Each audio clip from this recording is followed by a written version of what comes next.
주님, 하나님께 올려드리는 찬양을 통해 우리의 마음의 문을 활짝 열어주시니 감사합니다.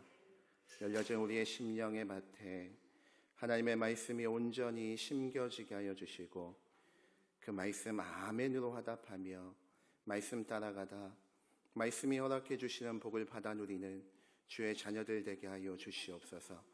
감사드리오며 우리 주 예수 그리스도의 이름으로 기도합나이다. 아멘. 하나님 말씀은 마태복음 4장 5절부터 7절까지입니다. 마태복음 4장 5절부터 7절까지의 말씀이고요. 우리 한 목소리로 함께 읽었으면 좋겠습니다. 한 목소리 읽겠습니다. 시작. 이에 마귀가 예수를 거룩한 성으로 데려다가 성전 꼭대기에 세우고 이르되 네가 만일 하나님의 아들이거든 뛰어내리라. 기록되었으되 그들이 손으로 너를 받들어 발이 돌에 부딪히지 않게 하리로다 하였느니라. 예수께서 이르시되 또 기록되었으되 주 너의 하나님을 시험하지 말라 하였느니라 하시니. 아멘.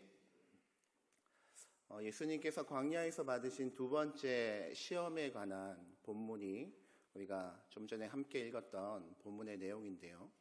우리가 첫 번째 시험에 대해서는 우선순위에 관한 시험이다 이렇게 제가 지난번에 말씀을 전했던 기억이 나요.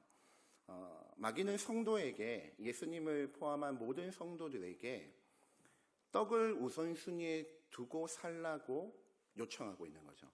하나님을 섬기지 말라는 것도 아니고 주의 일 감당하지 말라는 것도 아니에요. 하되 네 형편부터 먼저 살피라는 유혹인 거죠. 하나님을 최우선에 두지 않도록 하는 것입니다. 예수님께서 어떻게 하셔요? 이 첫 번째 시험을 말씀으로 이기셨죠. 떡보다 더 중요한 것이 있다라는 거. 사람이 떡으로만 살 것이 아니요 하나님의 입으로부터 나오는 모든 말씀으로 살 것이다. 그래서 하나님의 말씀과 그 말씀대로 살아가는 것이 더 중요함을 우리에게 알려주셨습니다. 오늘은 두 번째의 이제 내용인데요. 5절을 보시면 이에 마귀가 포기하지 않죠.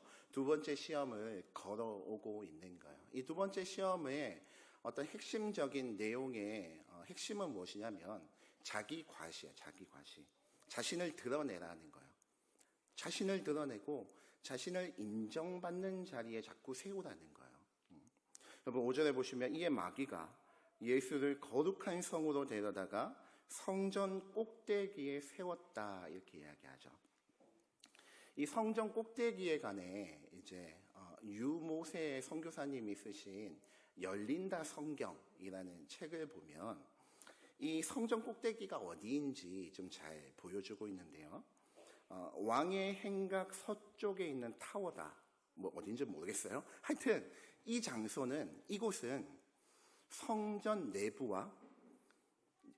내부에서 벌어지는 일은 물론 예루살렘 도시가 한눈에 내려다 보이는 최고의 전망대예요. 그러니까 한마디로 이 성전 꼭대기에 딱 올라서면 이쪽 편으로 보면 뭐가 보이고요. 성전 안에서 이루어지는 모든 성전 안에서의 일들이 다 보이고 이렇게 반대로 돌아서면 저쪽에 예루살렘 시가지가 다 보이는 최고의 전망대라는 거예요. 우리로 따지면 어디예요? 은봉산 꼭대기인 거예요. 은봉산에서 보입니까 여기? 잘 모르겠어요. 하여튼 최고의 전망대라는 거예요. 최고의 전망대는 동시에 최고의 전망대인 동시에 성전 내부에서 또한 예루살렘에서 그곳이 가장 잘 보이는 장소라는 것이죠. 모든 지역에서 가장 잘 보이는 장소가 이 성전 꼭대기라는 이 공개된 장소라는 거예요. 예수님 당시에는 이곳에서 나팔을 불었다고 이야기해요. 안식일이나 월삭이나 매해가 신년이 되어지면 이곳에서 제사장들이 나팔을 불었어요. 그리고 유대인들은 나팔 부는 이 장소에 대한 특별한 믿음이 있었는데 그 믿음이 뭐냐면 메시아가 오시면 이 나팔을 부는 이 장소에서부터 메시아의 우주적 통치를 선포하며 나팔을 불 것이라는 믿음을 가지고 있는 거예요. 이 장소가. 그리고 마지막으로 이 장소 아랫부분에 이 타워 밑부분에는 그 당시에 서쪽과 남쪽을 따라 상점들이 즐비하게 늘어선 시장이라는 거예요. 시장. 그래서 항상 많은 사람들이 이 성전 꼭대기 아래편에 많은 사람들이 모여 있었다라는 거예요. 자, 여기까지 좀 정리하자면 이거예요. 이 성전 꼭대기라는 장소가 세 가지의 모습을 가지고 있는데, 첫 번째는 성전과 예루살렘 모든 사람이 쳐다보고 바라볼 수 있는 장소이다. 이게 첫 번째고요. 두 번째는 이 성전 꼭대기 아래편에 시장이 펼쳐져 있어서 항상 많은 사람들이 모여 있는 장소라는 거예요. 마지막 세 번째로는 이 장소는 유대인들의 마음속에 어떤 믿음을 가지고 있다고요? 메시아가 오시면 이 장소에서부터 왕의 임재를 선포하실 것이다라는 믿음을 가지고 있는 장소가 이 성전 꼭대기라는 장소라는 거죠. 어떻게 보면 예수님께서 공생애를 시작하시기에 최적의 장소가 이 성전 꼭대기가 되어질 수도 있어요. 마귀가 예수님에게 어떤 유혹을 하려고 여기로 데려왔는지 6절에서 우리에게 알려주고 있는데요. 6절 같이 한번 읽어볼까요? 6절 시작. 이르되 네가 만일 하나님의 아들이여든 뛰어내리라. 기록되었으되 그가 너를 위하여 그의 사자들을 명하시리니 그들이 손으로 너를 받들어 발이 돌에 부딪히지 않게 하리로다 하였느니라. 마귀가 예수님을 이 장소, 모든 사람들이 쳐다보고 있는, 많은 사람들이 모여있는 이 장소로 데리고 와서 예수님에게 뛰어내리라는 거예요. 그리고는 하나님의 말씀 시편 91편 11절과 12절의 말씀을 인용하여 예수님 당신이 하나님의 아들이면 이곳에서 뛰어내리면 누가 와가지고, 천사가 와가지고 예수님 당신을 받쳐가지고 그 몸 하나도 상하지 아니하게 땅에 안전하게 착지하도록 그렇게 천사가 도와줄 것입니다. 이렇게 이야기하는 거죠. 여러분, 우리가 뭐 돌 같은 거 이렇게 뚝 떨어지면 돌이 확 떨어지지만 뭡니까? 깃털 같은 거 이렇게 바닥에 놓으면 얘가 살랑 살랑 살랑 이렇게 사뿐사뿐 바닥에 떨어지지 않습니까? 그렇게 하나님께서 천사를 보내주셔서 행해 주시겠다라는 거예요. 여러분, 마귀가 이 하나님의 말씀을 인용하는 방식을 잠깐 우리가 좀 나누고 우리 이 본문의 내용으로 좀 들어가고 싶은데, 마귀가 지금 있잖아요. 뭐 어디 저기 불교의 경전을 인용하고 있어요? 아니요. 누구 말씀 인용한 거예요? 하나님의 말씀을 인용한 거예요. 진짜 이걸 시편 91편을 보면 이 말씀이 딱 들어있어요. 이거 하나님의 말씀을 인용한 거거든요. 근데 마귀가 이 하나님의 말씀을 바르게 인용한 것이 아니에요. 우리도 이 마귀처럼 하나님의 말씀을 이렇게 인용할 때가 많거든요. 그러니까 이런 이야기예요. 하나님의 말씀 안에는 복의 말씀이 있죠. 복이라는 말씀이 있어요. 그런데 하나님은 갑작스럽게 복을 선포하시지 않으셔요. 이걸 잘 기억하셔야 돼요. 하나님은 갑작스럽게 그냥 야, 복 받아라 하고 복을 말씀하시지 않는다고요. 이 복은 반드시 무엇하고 연결되어져 있냐면 하나님의 명령의 말씀과 연결되어져 있어요. 그러니까 그냥 가만히 있는다고 복을 주시는 것이 아니라 하나님이 명령하신 그 명령의 말씀대로 순종하면 이 순종에 합당한 복이 우리에게 주어진다는 거예요. 근데 우리는 자꾸 뭐만 보고 싶어요? 복만 보고 싶어요. 말씀을 볼 때 있잖아요. 복의 말씀만 딱 떼어서 내 삶에 적용하고 싶어요. 지금 마귀가 하는 짓이 그거예요. 하나님의 말씀 맞아요. 하나님이 선포해 주신 복의 내용 맞아요. 근데 그 복의 내용만 떼어다가 적용하는 거예요. 무엇은 무시하고 이 복을 주시겠다라고 순종하라고 주신 명령은 무시해버리고 복의 말씀만 딱 떼어가지고 삶 가운데 적용하는 거예요. 여러분, 우리가 이럴 때가 너무나 많아요. 저의 이야기를 한번 해드릴게요. 제가 평생 이게 교회를 어릴 때부터 모태신앙이니까 어릴 때부터 교회를 쭉 다니며 처음 암송했던 구절은 당연히 요한복음 3장 16절이겠죠. 어릴 때부터 다니면 이제 해주니까. 근데 제가 자발적으로 이 말씀이 너무 좋아서 암송했던 구절이 있는데, 그 구절이 어디냐면 이사야 41장 10절이에요. 여러분 다 아시죠? 두려워하지 말라. 내가 너와, 저만 아는 말씀이에요. 제 성경에만 들어있어요? 아니죠. 두려워하지 말라. 내가 너와 함께. 놀라지 말라.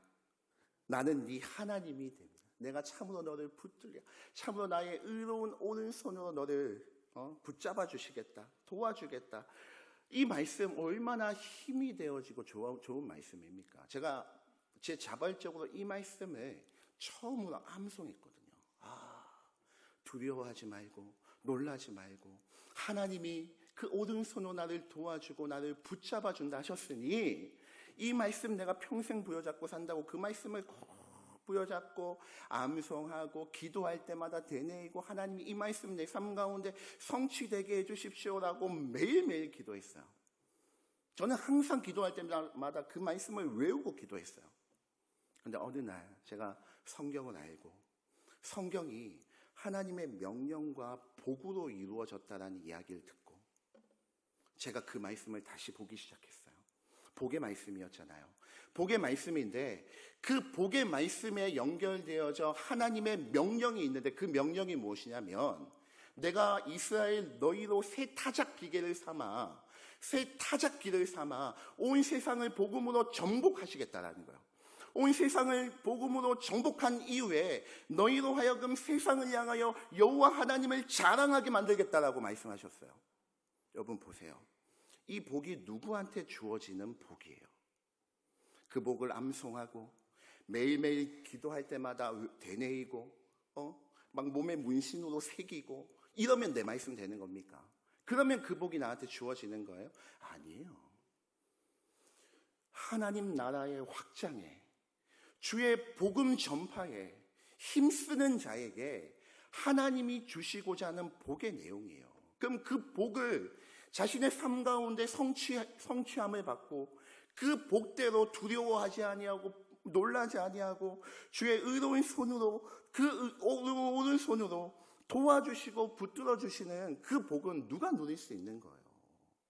하나님 나라의 확장, 복음 전파에 힘쓰는 자가 이 복을 받아 누리는 거예요. 근데 우리는 뭐 하고 있는 줄 알아요? 복의 내용만 다 떼나가지고 명령은 관심도 없어요. 하나님이 뭐라고 하시는지 관심도 없어요. 복의 내용 그 구절만 딱 떼내가지고 하나님, 이 복의 내용 내 거 되게 해주세요. 그러면 내 게 안 된다니까요. 그런다고 내 거가 안 된다니까요. 아무리 외우고 암송하고 그 말씀이 너무 좋아가지고 이사야서니까 히브리어로 외워도 그 말씀을 내 온몸에 문신으로 새겨도 그게 내 말씀 되는 거 아니에요. 명령에 순종해야 그 복이 나에게 주어지는 거예요. 마귀가 지금 이런 식으로 엉뚱하게 말씀을 적용하고 있는 거예요. 시편 91편은 하나님을 의지하는 자에게 주어지는 복에 대한 이야기들이 쭉 열거되거든요. 그 중에 그냥 높은 곳에 떨어져도 하나님이 도와주신다, 그 구절만 딱 복의 내용만 가지고 와서 지금 예수님을 유혹하고 있는 것이죠. 어쨌든 이 유혹의 장면을 우리 머릿속에 마치 영화처럼 좀 그려봤으면 좋겠는데, 지금 마귀가 예수님을 데리고 성전 꼭대기로 가죠. 그 안에는 시장이 펼쳐져 있어요. 그래서 많은 사람들이 그곳에 모여서 물건을 사고 팔기도 하고 시끌벅적한데, 한두 명이 고개를 들어 하늘을 보는데 성전 꼭대기에 한 사람이 서 있는 거예요. 저 사람이 누구지? 왜 아까부터 저기에 서 있지? 많은 사람들이 그 사람을 주목하기 시작해요. 거기 위험한데, 떨어지면 큰일 나는데, 그 마음을 가지고 쳐다보고 있는데, 예수님이 그 많은 사람들의 시선을 받으며 뛰어내리시는 거예요. 그 사람들이 마음이 얼마나 놀라겠습니까? 마음이 얼마나 놀라요. 사람들이 막 그 모습을 보고 걱정을 하고 막 비명을 지르고 큰일 났다고 생각할 때에 떨어지시던 예수님이 갑자기 아까 깃털이 바닥에 떨어지지. 천사가 와가지고 양팔을 탁 붙잡더니 살랑살랑. 제 같은 몸이면 쑥 떨어질 텐데 살랑해서 바닥에 탁 착지했는데 이건 10점 만점에 10점인 거예요. 아름답게 탁 착지. 그러면 그 장소가 어디 장소입니까? 유대인들의 마음속에 메시아가 오시면 처음 시작하는 장소가 그 장소 마음에 있잖아요. 응? 이분이 메시아구나. 드디어 우리가 그토록 기다리던 메시아가 이제 오시는구나. 그 생각으로 환호하고 칭송하고 온갖 환영을 다 받게 만드는 거예요. 마귀는 이런 식으로 예수님을 이 백성들에게 자신을 드러내라고 하는, 자신을 과시하라고 하니까, 내가 얼마나 이 너희의 구원을 위해 수고하고 헌신하는데 너희가 나 그 정도는 인정해줘야 되지 않겠냐. 너희가 그 정도는 나 칭찬해줘야 되지 않겠냐. 그 정도면 충분히 사람들의 칭송과 환영과 이런 걸 받을 만한 자격이 있다고 예수님을 자꾸 부추기고 있는 거예요. 예수님의 대답이 무엇입니까? 7절입니다.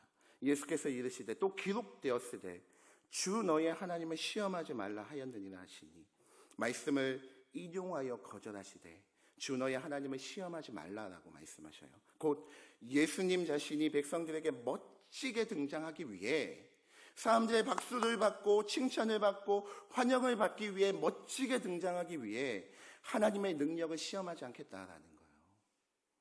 예수님은 자신이 높임받는 것, 자신이 사람들에게 인정받는 거 중요하지 않으셨어요. 오직 하나님의 나라와 구원 사역이 가장 중요하셨던 거죠.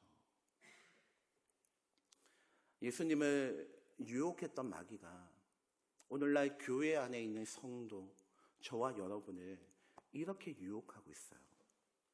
하나님 나라를 위해, 교회를 위해 일하는 거 너무 중요하죠. 너무 귀한 일이죠. 그런데 그 일을 하되 하나님의 인정보다 누구의 인정을 받고 싶냐면 사람들의 인정을 받고 싶어요. 사람들이 좀 알아줬으면 좋겠어요. 열심히 일하고 난 뒤에 흐르는 내 땀방울을 사람들이 좀 봐줬으면 좋겠어요. 그 모습 보며 좀 칭찬해줬으면 좋겠어요. 그리고 알아주지 않으면 왠지 섭섭해요. 여러분, 섭섭이 좀 들지 마세요. 목회할 제일 힘든 게 섭섭이 드는 거야. 왜 이렇게 섭섭이가 찾아와가지고 그 마음을 헤집어 놓는지, 뭐가 그리 섭섭한지. 절대 알리지 말라고 해놓고 진짜 안 알리면 섭섭해가지고 어떻게 그럴 수 있냐고. 여러분, 섭섭이가 우리 신앙생활에 진짜 큰 이 방해 요소가 되는 줄 믿으시기 바랍니다. 여러분, 말씀해 주세요. 내가 약간 일 때문에 좀 섭섭하겠다 싶으면 얘기해 주시면 되잖아요. 뭐 하다 이랬으면 섭섭이 때문에. 여러분, 우리가 찬송은 어떻게 찬송해요? 이름 없이, 민망하게 이러실 거예요. 같이 좀 불러줘요. 이름 없이 빛도 없이 감사하며 섬기리다. 이름 없이 빛도 없이 감사하며. 찬양은 이름 없이 하고 싶어요. 이름 없이 섬긴다. 근데 우리 속마음은 있잖아요. 왕십리 전광판에 내 이름 좀 났으면 좋겠어요. 빛도 없이 섬기는, 스포트라이트가, 내가 고생하고 수고하는 그 자리에 스포트라이트가 촥 비춰줬으면 좋겠어요. 오른손이 하는 일을 왼손이 모르게 했는데 오른손이 하는 일을 온몸이 다 알아줬으면 좋겠어요. 다른 사람 이야기할 것도 없어요. 제가 그래요. 이 설교를 할 때 제 모습 돌아보니까 있잖아요. 두 가지 마음이에요. 첫 번째는 이 설교를 통해 하나님의 말씀이 잘 전달되었으면 좋겠어요. 하나님의 마음과 하나님의 뜻이 온전히 전달되었으면 하는 가장 큰 마음이 있어요. 그런데 그 마음 더하기 플러스 마음 한켠에 이 설교 내가 기가 막히게 해가지고 이 설교 내가 기가 막히게 해가지고 성도님들한테 인정 좀 받았으면 좋겠어요. 은혜 받았다라는 소리 좀 듣고 싶어요. 나를 드러내고 가시하고 싶어하는 이 약한 욕구가 내 안에 한켠에 내가 그걸 누르고 억누르고 자꾸 없애보려고 하는데 내 마음 한켠에 그 마음이 있잖아요. 이게 저만의 이야기겠습니까? 주의 일을 감당하는 자들에게 마귀가 유혹하고 마귀가 시험하되 니를 드러내라는 거예요. 너 그럴 자격 있다라는 거예요. 여러분, 우리가 자격이 어디 있어요? 우리의 온몸을 주님 앞에 다 갈아서 드려도 내 온몸을 다 헌신하고 주님 앞에 다 막 분쇄기에 갈아가지고 다 주님 앞에 드려도 더 드릴 것 없는 것이 부족한 것이 우리 아닙니까? 마귀는 근데 있잖아요. 그 정도면 괜찮다라는 거예요. 그래서 사람들한테 인정받고 싶고 조금이라도 더 이 얘기하자면 끝도 없어요. 마지막 얘기 하나만 하고 마치고 싶은데 제가 07년도죠. 2007년도 신대원 1학년 때 우리 학급에서 MT를 가게 되어지는데 저기 안성수양관, 사랑의 교회 안성수양관으로 MT를 갔어요. 야외 활동을 막 하고 있는데 저기서 한 왜소한 어르신 한 분이 이렇게 뒷춤을 지고 쭉 올라오시는 거예요. 그래서 저는 잘 막 야외 활동할 때 정신이 팔려 있다 보니까 잘 못 보다가 어떤 전도사님들이 그분을 보시고 옥하는 목사님이시다 이렇게 얘기하는 거예요. 사랑의 교회 그 원로 목사님 지금 소천하셨지만 옥하는 목사님이시다는 거예요. 그래서 그 목사님이 쭉 올라오신 걸 저희가 이제 학급 전체가 인사를 드리고 이제 이런저런 말씀을 나누다가 그 당시에 이제 몸이 안 좋아지셔가지고 요양하고 계셨는데 후배들에게 한 말씀 해주십시오 이렇게 요청을 했어요. 했더니 옥하는 목사님께서 그 장소에서 목회 열심히 해 이러고는 지나가셨어요. 그리고 그런갑다 이러고는 저희가 이제 모임을 하고 있는데 그날 밤에 연락이 오셨는데 옥하는 목사님이 한 말씀 해달라고 했는데 그냥 목회 열심히 해 하고 간 것이 마음에 너무 이제 짐이 돼가지고 여러분들에게 1시간 정도 제가 세미나를 하고 싶다라는 거예요.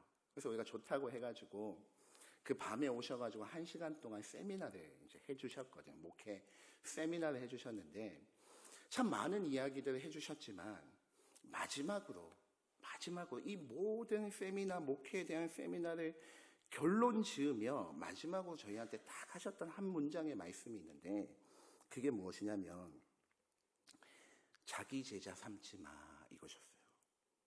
자기 제자 삼지 말라는 거야. 자기 제자. 목회를 하며 예수님의 제자 삼는 사역을 해야지 내 제자 삼지 말라는 거예요. 그리고 그것을 가장 중요하게 강조하시며 그 세미나를 맞춰 주셨거든요. 제가 지금까지 그 말씀이 제 마음속에 그 현장의 분위기와 말씀하시는 목사님의 모습과 그 이야기를 듣고 있는 저와 전도사님들의 모습들이 지금도 머릿속에 생생하게 기억나요. 자기 제자 삼는 거 아니야. 여러분, 이 옥하는 목사님의 말씀 가운데 어떤 의미가 들어있습니까? 자기 제자 삼지 말라는 말씀이 무슨 말이에요? 내 추종자 만들지 말라라는 말씀이고 동시에 오직 예수님은 제자 만들고 자신은 철저하게 잊혀져야 될 존재임을 우리에게 자각시켜 주시는 거예요.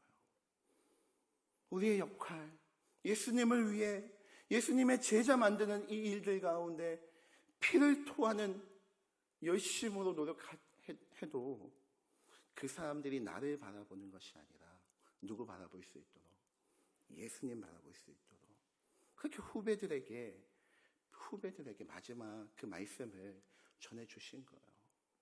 여러분, 마귀는 자꾸만 있잖아요. 자기를 과시하라고 우리를 유혹해요. 교회 안에서 그 정도 했으면 자기 드러내도 된다라고, 그 정도면 사람들에게 박수 받을 자격이 있다라고 우리에게 자꾸만 요구해요. 예수님은 그 길 가지지 않으셨습니다. 예수님은 그 길 가지 않으셨어요. 겸손하고 낮아져 주의 일들을 감당하는 일을 가셨지 자신을 드러내는 길로 가시지 않았어요. 여러분, 그 길을 갔던 세례 요한이 이전에나 이후에나 천국에서 가장 큰 자가 되었다는 거 기억하십니까? 나를 드러내면 이 땅 가운데 박수 받고 끝나지만 나를 드러내지 아니하고 주님 주신 상급을 기대하며 저 천국으로 잊혀진 존재로 나가면 주님 부어주시는 상과 은혜가 훨씬 큰 줄로 믿습니다. 찬양하도록 할게요.